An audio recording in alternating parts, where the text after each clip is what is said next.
빌립보서 2장 12절입니다. 그러므로 나의 사랑하는 자들아 너희가 나 있을 때뿐 아니라 더욱 지금 나 없을 때에도 항상 복종하여 두렵고 떨림으로 너희 구원을 이루라.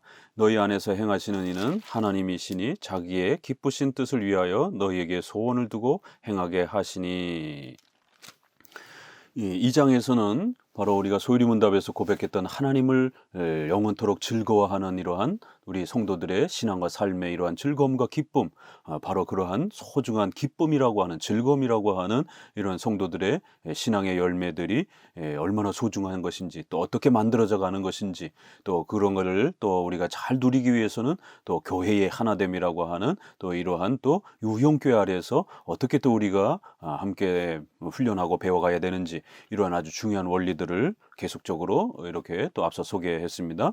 이제 이 장에서도 계속 이제 이런 부분들의 구체적 원리들을 좀 더 집중적으로 소개해 갑니다. 12절과 13절은 아주 놀라운 그 구절이 소개가 되는데요. 바로 이제 우리 성도들은 하나님 앞에서 2장 초반에 하나님과 하나님의 본체시나 하나님과 동등됨을 취할 것으로 여기지 아니하시고 우리를 위하여 이 땅에 우리의 죄를 대신 십자가에 짊어지시는 그런 그리스도의 공로로 우리가 구원받았고 하나님의 자녀로 초대가 되었다라고 하는 이 영광스러운 구원을 이렇게 소개를 앞서서 했습니다. 바로 이러한 구원받은 자들이 하나님 앞에서 이제는 반드시 거룩한 성화라고 하는 또 교회의 하나됨이라고 하는 이러한 또 열매들을 부단히 맺으면서 그리스도인으로서 합당하게 그렇게 또 살아가야 되는 거룩한 소명이 있음을 잊어서는 안 된다라고 계속 당부해 갑니다. 그래야 이제 12절에서는 본격적으로 성도들의 이러한 성화의 책임과 의무를 이렇게 표현합니다. 항상 복종하여 두렵고 떨림으로 너희 구원을 이루라. 이렇게 아주 강권하면서 성도들의 이제 거룩함의 이러한 생활들을 등한시 여기거나 소홀히 여겨서는 안 되고, 성도들은 이제 하나님의 가족으로 그리스도의 몸으로 초대가 되었기 때문에 우리는 인격적으로 그리스도와 연합이 되었기 때문에 성도들의 먹는 것과 마시는 것, 말하는 것, 행동하는 것 하나하나 이제 고린도전서 10장 31절처럼 무엇을 하든지 다 하나님의 영광을 위해서 하라라고 하는 것처럼 성도들이 잘못 행동하게 되면 이제 그리스도의 교회가 또 그리스도께서 또 그 이름이 모독을 받는 이런 일이 벌어진다라는 거예요. 왜냐하면 이제 우리는 그리스도의 한 몸으로 그렇게 초대가 된 그리스도의 가족 하나님의 자녀들이기 때문에 그렇다라는 것입니다. 그래서 절대로 성도들이 교회의 해가 되는 또 그리스도의 이름에 하나님의 이름에 또 해가 되는 그러한 행동들과 말들을 해서는 절대로 안 된다라는 겁니다. 두렵고 떨림으로 우리가 어떤 신분으로 변화됐는지, 어떤 그런 그 높은 영광스러움으로 우리가 초대됐는지를 늘 생각하면서 이제 그리스도의 그러한 사신들로서 그리스도를 전하는 그러한 사신처럼 이제 말과 행동과 삶의 이러한 태도 하나하나를 아주 두렵고 떨림으로 그렇게 신중하게 살아가야 된다라는 겁니다. 그렇게 성화와 거룩함을 위해서 최선을 다해서 살아가는 이러한 그 모든 과정과 노력들은 우리의 구원을 이루어가는 아주 소중한 그러한 또 열매들이요 또 하나님 앞에서 복된 것이다라고 말합니다. 그러나 이제 여기서 조심스럽게 읽어야 되는 것은 성도들의 이러한 그 열심과 선행, 거룩함 이런 일들이 우리의 구원을 이루라 이렇게 되어 있어요. 구원을 우리가 만들어가는 것처럼 인간의 공로와 선행을 통해서 구원을 만드는 것처럼 이렇게 로마 가톨릭은 또 요거를 공로주의로 그렇게 읽어버렸습니다. 오늘날 많은 또 이러한 그 공로주의를 가르치는 이런 알미니안주의 계열의 신인 협력을 강조하는 인간의 공로가 많은 보탬이 되어서 뭔가를 이렇게 구원을 만드는 것처럼 주장하는 이러한 알미니안주의, 인본주의 이러한 쪽에서는 인간의 공로를 자꾸 강조하고 첨가하려고 하는 이러한 쪽에서 분파에서는 봐라 성경에서 성도들의 그런 복종과 이런 선행과 착한 행동이 하나님 앞에 우리가 구원을 만들어가는 그러한 행위가 된다. 우리의 구원을 만들어간다라고 이렇게 표현되어 있지 않느냐. 이러면서 인간의 구원이란 오직 하나님의 예정과 오직 은혜로 오직 그리스도의 공로로 이렇게 만들어지는 게 아니라 믿음 반 인간의 공로 반 이렇게 만들어져 가는 것이다. 이렇게 이 구절을 또 어거지로 이렇게 주장을 합니다. 그러나 이 구절은 그런 의도가 아닙니다. 우리가 1장 16절에 6절에서 너희 안에 일을 시작하신 이가 그리스도 예수의 날까지 이루실 줄을 우리가 확신하노니, 그래 우리의 중생, 칭의, 성화, 신앙회개, 이 모든 것, 또 우리의 삶의 성화와 관련된 성장하는 모든 것, 이게 다 시작하신 분도 하나님이시오, 또 진행하시는 분도 하나님이시오, 완성하시는 분도 하나님이시라는 겁니다. 그런 것처럼 또 이제 13절에도 이 모든 것은 우리가 어떤 일을 선한 일을 행했을지라도 그것은 결국 비록 우리가 겉으로 행동으로 우리가 한 것이지만 우리의 마음을 지배하시고 우리의 생각을 지배하시는 하나님의 역사다라고 이렇게 또 다시 한번 뒷구절에 가서 이 모든 것은 인간의 선행과 또 발전과 성장은 비록 인간이 성장해 가는 것이지만 그 근원적 공로와 힘은 하나님이 만들어 가시고 주시는 것이다. 그래서 성화 자체도 분명히 그 근원과 공로는 하나님이 만들어 가시는 것이다라고 다시 한번 이렇게 결론을 내립니다. 그러나 그럼에도 불구하고 성화의 책임과 또 이러한 하나님께서 인간을 통치하시고 다스리실 때 우리 인간을 인격적으로 다뤄가시기 때문에 인간의 의지를 파괴하거나 이렇게 억압하거나 이런 방식으로 행하는 게 아니라 은혜 언약, 약속을 맺으시는 그런 방식으로 쌍방의 협약의 방식으로 하나님의 거룩한 구원과 성화를 만들어 가시는 것입니다. 분명히 구원의 칭의와 성화 전체가 다 하나님 만들어 주시는 겁니다. 그러나 우리가 신앙과 회개를 할 때는 누가 억지로 시켜서 여러분들이 회개하고 교회 나온 게 아니잖아요. 여러분이 자원하고 여러분이 원해서 예수님을 믿고 고백하도록, 그렇게 인격적으로 우리가 반응하도록 인격적 책임을 다하고 그렇게 참여하는 방식으로 우리의 의지를 파괴하지 아니하시고 우리의 의지가 이렇게 발휘되도록, 그런데 그게 하나님의 거대한 주권적인 힘과 능력 속에서 일어나는 일이라는 겁니다. 우리가 이 신비로운 그 조화 관계를 다 이해하지 못한다 할지라도 이렇게 하나님은 인간의 의지가 파괴되지 않도록 인간은 열심히 본인이 원해서 선을 택하고 또 악을 택하기도 하는 이런 인간의 의지 활동들을 사용하신다라는 거예요. 그래서 인격적인 인간의 활동을 존중해 주신다라는 겁니다. 배려해 주신다라는 것이에요. 인간은 절대로 기계가 아닙니다. 짐승이 아닙니다. 인간은 인격적 존재예요. 그래서 예수님을 믿는 것도 자원해서 내가 예수님을 믿겠습니다라고 이렇게 자원하는 마음으로 고백하는 겁니다. 또 성화도 여러분이 열심히 선을 택하려고 이렇게 애쓰면서 점점 더 선한 열매들을 향하여 나아가는 거예요. 이건 분명히 인간의 인격적 책임입니다. 그러나 그걸 수단으로, 도구로 사용하시는 전능하신 하나님의 주권과 작정과 섭리를, 예정을 우리가 또 무시해서는 안 되는 겁니다. 비록 내가 선택하고 내가 좋아하는 마음 속에서 내가 어떤 일을 선택한다 할지라도 직장도 내가 선택하고 결혼도 내가 선택하고 또 교회도 내가 선택하는 모든 그런 선택의 행위가 여러분 자신의 인격의 책임을 가지고 행동하는 겁니다. 그럼에도 불구하고 하나님은 여러분을 지배하시고 다스리시면서 또 하나님이 그 힘과 능력도 주시는 거예요. 그래서 근원적인 칭의와 성화의 공로와 원인은 하나님께 있는 겁니다. 그러나 인간의 의지를 망가뜨리지 아니하시고 배려하면서 그렇게 또 수단으로 사용해 가시는 것입니다. 도구로 사용해 가시는 것이에요. 그런데 로마 카톨릭과 알미니안주의와 오늘날 인본주의자들은 마치 인간의 칭의가 또 성화가 이렇게 인간의 공로를 통해서 인간의 이러한 그 믿음의 행위와 또 착한 행위의 이러한 부분들이 공로가 되어서 원인이 되어서 마치 구원을 우리가 만들 수 있는 것처럼 이렇게 순서를 거꾸로 적용하기 때문에 문제가 되는 겁니다. 우리 장로교는 칭의나 성화, 신앙회개 모든 우리의 삶 전체가 구원이나 신앙 전체가 오직 예수 그리스도의 공로, 하나님의 예정, 성령 하나님의 불강력적인 그러한 전적인 은혜, 이러한 은총을 통해서 하나님의 절대 주권을 통하여 그렇게 만들어져 가는 것입니다. 그러나 만들어져 갈 때 하나님이 우리를 강제로 억지로 이렇게 우리를 다스리는 방식이 아니라 섭리의 그 신비로운 방식 속에 보존, 협력, 통치, 이 세 가지 방식으로 그렇게 섭리하시고 다스린다. 앞에서 거듭 말씀을 드렸죠. 그래서 인간의 의지를 사용하는 방법이 이렇게 하나님이 보존, 협력, 통치의 방식으로. 이게 웨스트민스터 신앙고백 5장 1절 2절에서는 필연적으로, 또 그 다음에 자원하는 마음으로, 그 다음에 우연적으로 이렇게 또 표현하기도 합니다. 필연적으로 보존의 법칙, 창조의 보존을 말하는 겁니다. 그래서 성도들도 필연적으로 밥을 먹어야 되고 또 이러한 여러 가지 안전 대책, 질병의 치료를 해야 되는 이런 자연의 필연적 질서들을 지켜가야 되는 겁니다. 두 번째, 자원하는 마음으로 또 이렇게 협력, 인간의 의지를 사용하셔서 이렇게, 그래서 우리가 협력이라는 단어를 쓰는 것입니다. 이렇게 수단으로 협력을 할 수 있도록 하나님의 거대한 역사에 참여하도록 그렇게 하나님이 우리 인간의 의지를 사용하신다라는 거예요.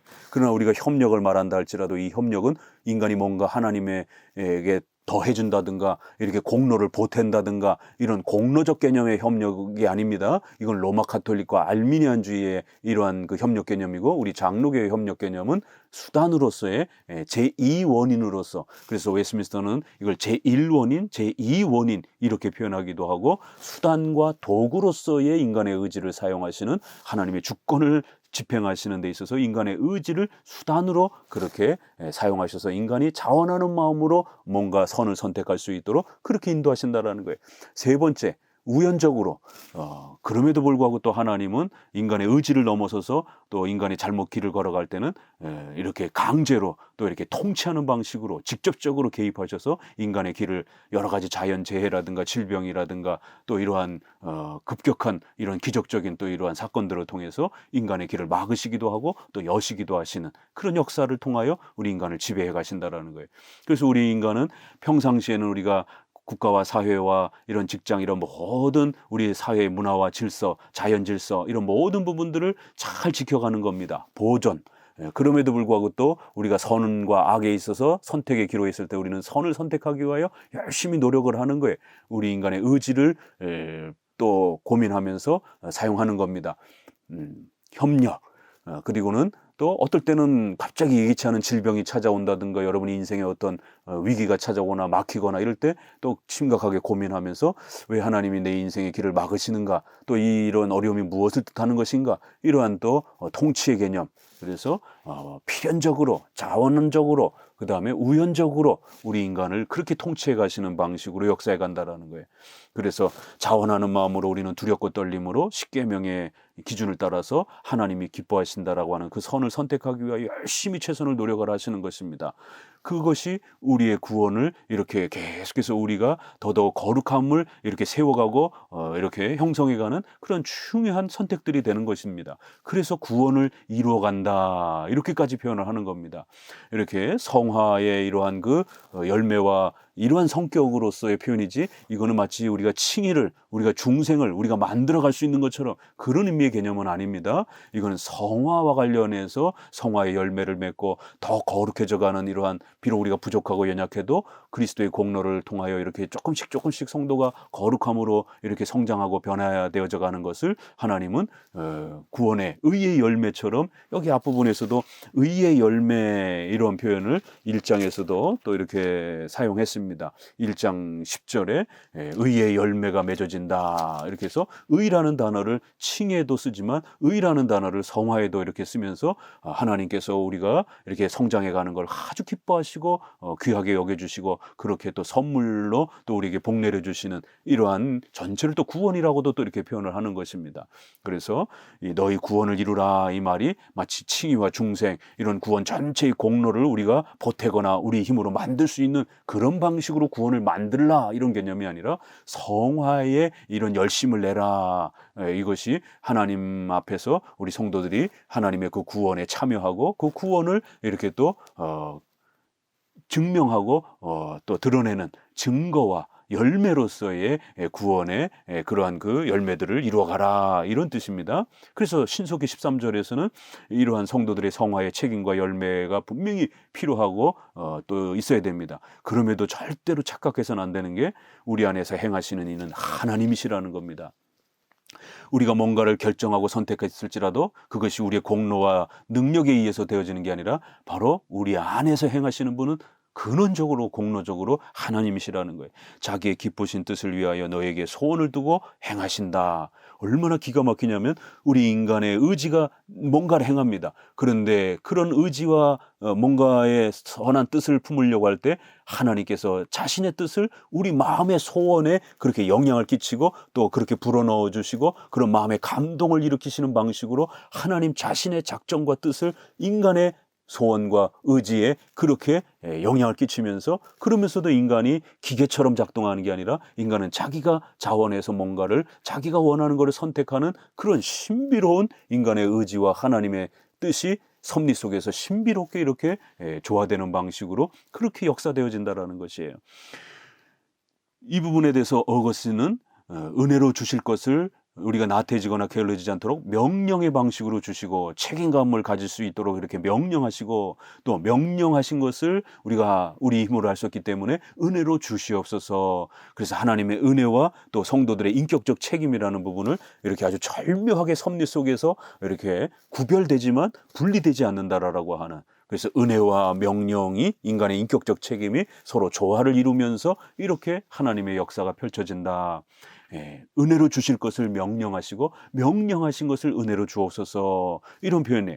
그래서 인간이 어떠한 것들을 행할 때는 인간의 마음속에 의지를 주시고 행할 생각들을 주시고 선한 그러한 판단력도 주시고 또 인간의 육체에 건강한 힘도 주시고, 이 모든 게 다 하나님이 주시는 것입니다.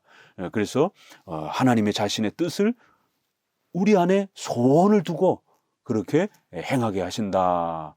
그래서 하나님께서 자신의 뜻을 어떤 방식으로 인간에게 그렇게 성화 속에서 역사해 가시는가. 보전, 협력, 통치, 필연적으로, 자원적으로, 우연적으로, 이러한 세 가지 방식으로 인간의 의지를 사용하셔서 하나님의 자신의 기쁘신 뜻을 펼쳐 가신다라는 거예요. 제1원인, 제2원인, 이러한 아주 놀라운 우리 장로교의 표현을 기억하셔야 됩니다. 스코틀랜드 신조에서는 성령 하나님을 소개하면서 이렇게 소개합니다. 이처럼 우리는 또한 성령이 우리의 중생 이전이든 이후든 간에 우리에게서 나오는 아무런 공로 없이 우리를 성화시키시고 중생시켰음을 고백한다. 이렇게 해서 중생 이전이든 이후든 또 칭이든 성화든 그 모든 근원적 공로는 다 하나님이 만들어 가시고 전적인 은혜로 주신다라는 거예요. 그래서 우리의 이러한 하나님 주권적인 그러한 그 구원론에 대한 이런 관점, 그리고 또 모든 것을 중생과 칭이 이렇게 이전에 인간의 신앙과 회개를 두지 않으려고 하는 이런 구원론의 서정 질서에 있어서의 논리적 순서, 그래서 중생과 칭의를 앞부분에다 두고 신앙과 회개 성화를 뒷부분에 두려고 하는, 왜냐하면 이거는 인간의 인격적 책임이 좀 더 이렇게 명확하게 이렇게 발휘가 되는 그러한 또 수단들이기 때문에 그렇습니다.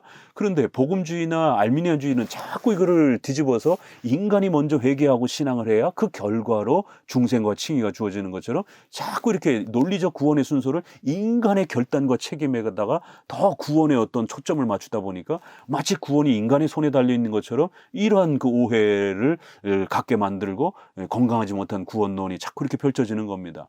그래서 우리 장로교는 이러한 빌립보서의 말씀, 하나님 자신의 뜻을 우리의 마음의 소원에다 두고 영향을 끼치시며 감동케 하시면서 그렇게 해서 인간이 행하도록, 그렇지만 인간은 절대로 기계처럼 억지로 하는 방식이 아니라 자원하는 방식으로, 그래서 1장 6절에 있는 것처럼 시작하신 분도 하나님이시요 진행하시는 분도 하나님이시요 끝마치시는 분도 여호와시라는 이런 모든 은혜를 통하여 우리의 구원이 만들어져 간다라고 하는, 그래서 성화조차도 비록 그 성화를 해가야 되는 건 인간이지만 책임은 인간에게 있지만 원인과 공로는 하나님에게 있다라는 것, 이러한 개념을 잘 잡으셔야 됩니다. 모든 일을 원망과 시비 없이 하라. 이는 너희가 흠이 없고 순전하여 어그러지고 거스러지는 세대 가운데서 하나님의 흠없는 자녀로 세상에서 그들 가운데 빛들로 나타나며 생명의 말씀을 밝혀 나의 다름질이 헛되지 아니하고 수고도 헛되지 아니하므로 그리스도의 날에 내가 자랑할 것이 있게 하려 함이라. 이렇게 교회의 하나됨, 그리고 그 교회의 하나됨은 바른 신앙 고백의 일치, 그 신앙 고백의 일치란 예수 그리스도의 이러한 중보 사역에 대한 그리스도에 대한 올바른 이해와 고백으로부터 그렇게 만들어져 간다라는 거예요. 그러면 이제 성화에 대한 개념도 그 근원과 공로는 하나님에게 있는 것이고, 비록 인간의 책임과 인격적 그러한 또 책임 속에서는 인간이 성화와 회개에 대한 책임을 짊어지면서 이렇게 섭리 아래 보존, 협력, 통치의 방식으로 인간은 하나님 앞에서 성화의 책임을 다하게 된다라는 겁니다. 이러한 그 성화의 그러한 또 책임 속에서 그 성화의 기준은 생명의 말씀을 기준으로 해서 그렇게 또 움직여 간다라는 겁니다. 이 성화와 관련한 아주 중요한 요소들이 다 소개가 되는 거예요. 십계명, 바로 성도들은 어떻게 행해야 될 것인가, 이런 걸 무슨 이상한 계시라든가 환상이라든가 방언이라든가 이런 걸 통해서 찾는 게 아니라 생명의 말씀에서 십계명에서 찾는 겁니다. 성화의 규범, 삶의 규범은 바로 십계명이라고 우리 장로교는 흔히 교리문답에서 또 그렇게 고백해 가고 있습니다. 이렇게 하나님의 말씀, 생명의 말씀이 밝혀 드러나지도록, 그 말씀이 실천되어지도록, 말씀이 표현될 수 있도록, 그래서 온 세상 사람들이 십계명의 말씀을 깨닫고 그 말씀에 담겨져 있는 위대함을 맛볼 수 있도록 크리스찬들이 빛과 소금의 역할을 감당해야 된다라는 거예요. 그들 가운데 빛으로 나타나며 그래야 어지러지고 악하고 이러한 그 죄악된 세상 속에 크리스찬들이 하나님의 말씀을 이렇게 비춰내면서 그 하나님의 말씀의 위대한 복음의 또 위대한 이러한 그 의미들을 세상 사람들이 볼 수 있도록 그렇게 이제 전도의 역할과 또 생활에 이러한 거룩의 책임을 짊어져 가야 된다는 겁니다. 17절, 만일 너희 믿음의 재물과 섬김 위에 내가 나를 전제로 드릴지라도 나는 기뻐하고 또 너희 무리와 함께 기뻐하리라. 이와 같이 너희도 기뻐하고 나와 함께 기뻐하라. 그래서 성도들이 이제 이런 성화의 책임을 짊어지면서 또 교회의 하나됨을 지켜가기 위하여 바울을 위해서 이렇게 어려운 중에도 가난과 기근 중에서도 헌금을 모아가지고 바울의 선교 사역에 참여하고 이렇게 도와주고 그래서 너무 감사하다라는 거예요. 너희의 그런 헌신에 이제 내가 너무너무 감사하고, 혹시라도 내가 죽음의 위기에 처해서 지금 감옥에 갇혀 있어서 혹시라도 순교를 당한다 할지라도 너희의 희생을 절대로 잊지 않을 것이다라는 겁니다. 그리하여 내 희생이 오히려 너희의 그런 수고를 더 빛나게 할 수도 있는 그런 또 열매를 맺을 수 있을 것이다라는 겁니다.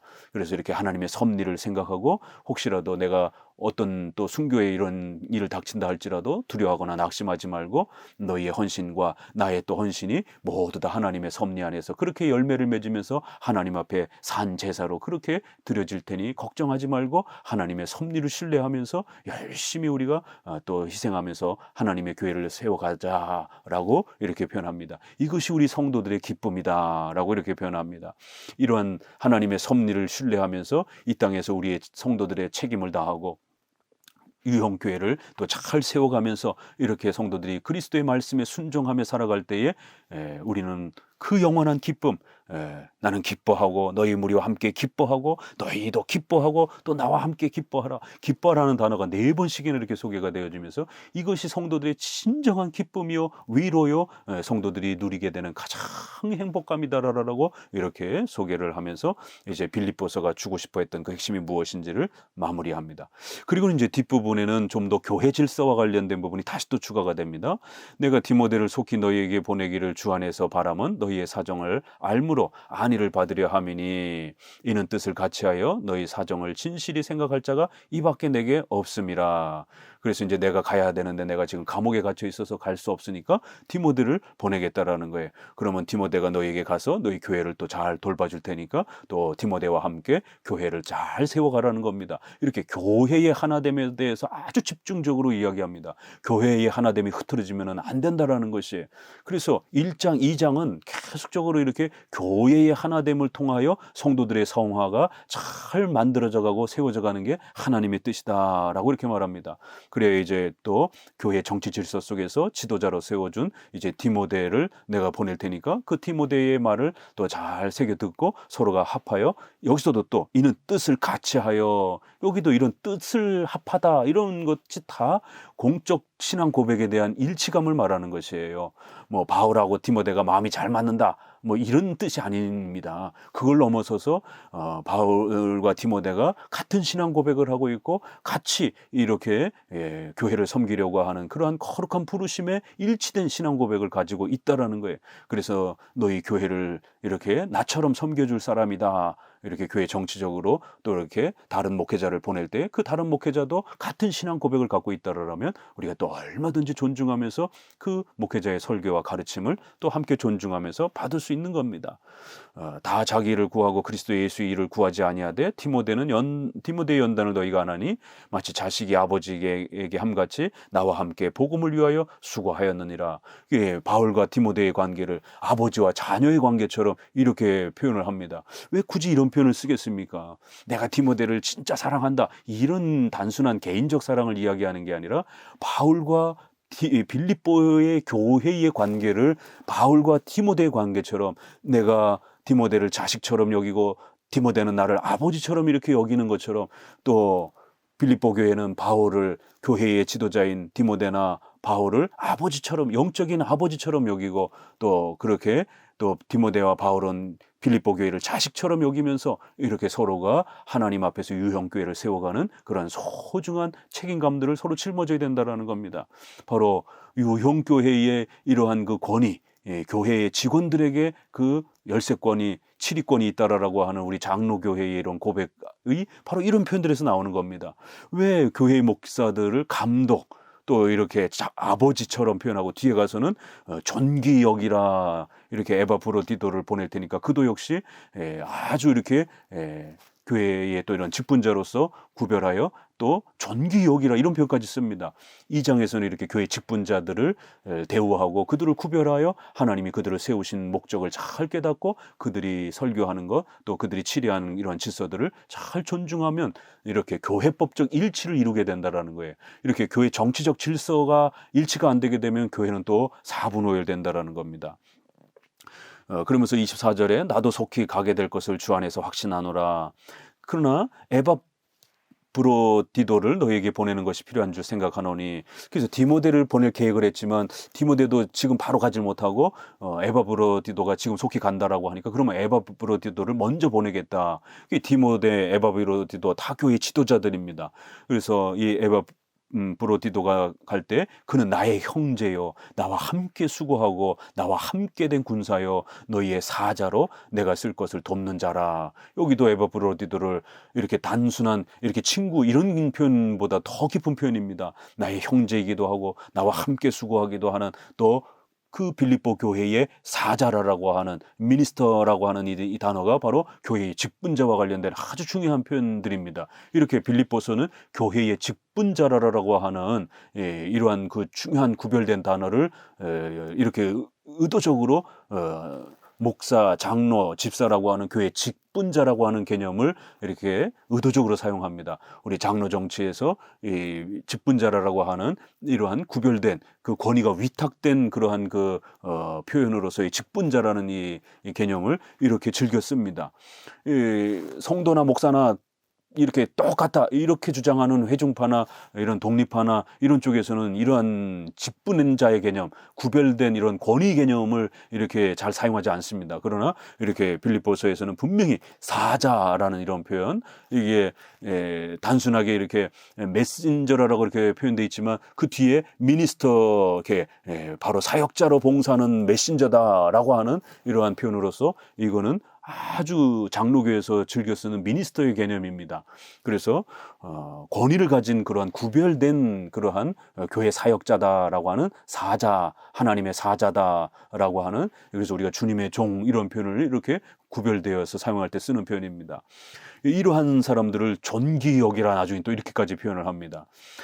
그래서 에바브로디도도 이렇게 아주 나와 함께 신앙 고백에 일치가 된 그러한 한 형제다라고 이렇게 표현합니다.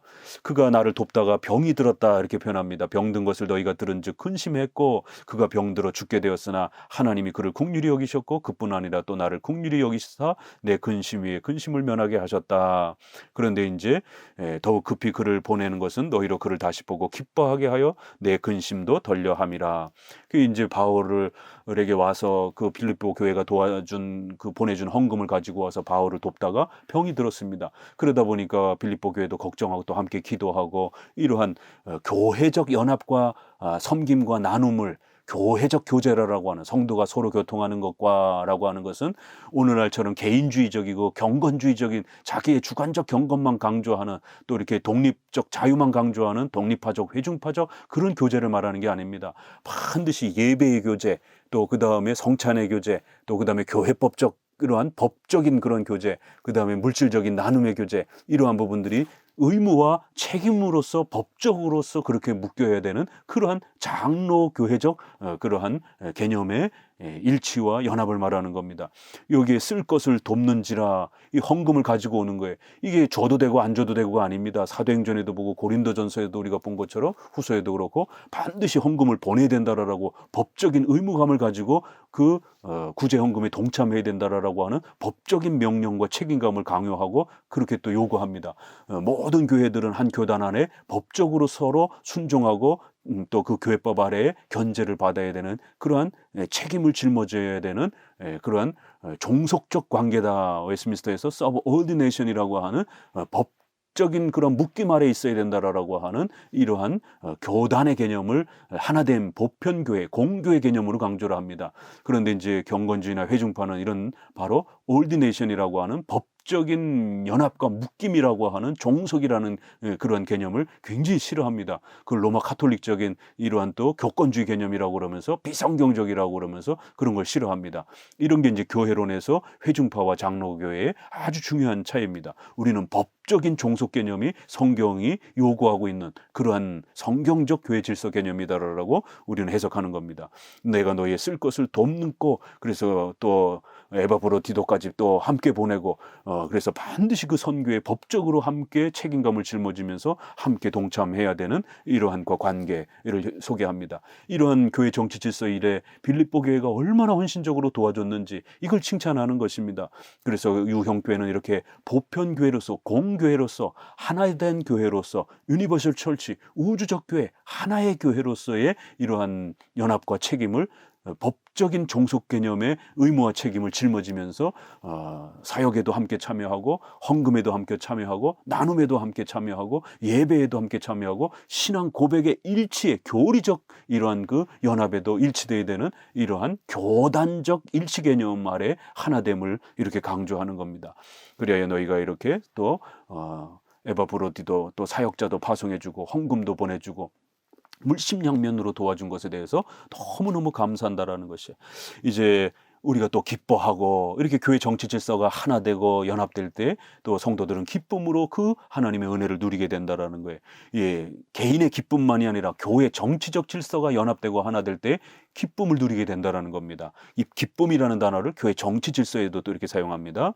그래서 주 안에서 모든 기쁨으로 이제 너희는 그를 영접하고 여기 또 기쁨으로 또 이와 같은 자들을 존귀히 여기라. 그가 그리스도를 이를 위하여 죽기에 이르러도 자기 목숨을 돌보지 아니한 것은 나를 섬기는 너희의 일에 부족함을 채우려 함이라. 그렇기 때문에 디모데나 에바브로디도와 같은 이런 교회 지도자들을 이렇게 구별된 권위를 가진 자들로서 그렇게 높이 존귀 여기고 그렇게 존경하면서 그들의 설교와 가르침을 잘 복종하면서 그렇게 일치를 이루라는 것이에요. 그게 바로 너희가 빌립보 교회가 직접 나를 섬기지 않더라도 그런 방식으로 교회 법적으로 섬기게 되면 너희가 섬기는 너희의 일에 부족함을 빌립보 교회가 직접 섬기는 것처럼 그렇게 동일성을 갖게 된다는 거예요. 이게 장로 정치의 아주 중요한 원리입니다. 개교회는 바로 상회와 노회와 총회라고 하는 한 교단 아래 함께 교회법 아래 묶이고 그러한 권리와 책임 아래 종속돼야 된다라고 하는. 그러면 그 각각의 개교회의 모든 섬김과 봉사들은 똑같은 신앙 고백, 똑같은 교회의 법, 똑같은 교회의 책임 아래에서 서로가 책임을 나눠지고 짊어지는 그러한 연합의 이러한 또 의미가 형성된다라는 것이에요. 빌립보 교회가 직접 섬기지 않는다 할지라도 이렇게 대표를 보내서 또 법에 순종하는 방식으로 또 헌금을 또 이렇게 서로가 각 개교회의 독립적 그러한 재정 사역이 아니라 반드시 이렇게 또 일부분의 사역을 총회나 노회에 또 이렇게 헌금으로 보내줘서 함께 신학교를 돌보고 또 함께 미래의 또 후학들을 양성하고 또 이단들을 방지하는 이런 모든 연합된 법적인 그러한 그 연합이 이렇게 서로가 하나 되어지는, 그래서 서로가 부족한 것들을 채워가는 중요한 원리가 된다라는 것입니다. 그래서 목회자는 죽기 살기로 우리 교회를 돌봐주고 또 성도들은 이렇게 혼힘을 다해서 그러한 교회법적 일치와 또 헌금과 나눔의 이런 책임들을 함께 짊어지면서 그렇게 서로가 교회의 유형교회의 하나됨을 지켜가게 될 때에 성도와 목회자가 서로 모두 기뻐할 수 있는, 또 하나님이 기뻐하시는 이런 위대한 성화의 열매를 우리는 맺어갈 수 있게 된다라는 것입니다. 오늘날 개인의 신앙만 강조하고 개교회만 강조하는 이러한 개인주의 시대의 신앙이 되어버렸습니다. 성경은 연합된 이러한 보편적 교회, 공교회, 이러한 교단적, 이러한 최소한의 교단적이라도 일치되어서 하나된 그런 일치된 신앙 고백과 일치된 교회 정치 질서 아래에서 일치된 생활을 꾸려가라라고 성경은 이렇게 이야기합니다. 교리, 정치, 생활에 있어서 일치를 이루게 되면 그리스도의 교회가 건강해져 간다는 것입니다. 감사합니다.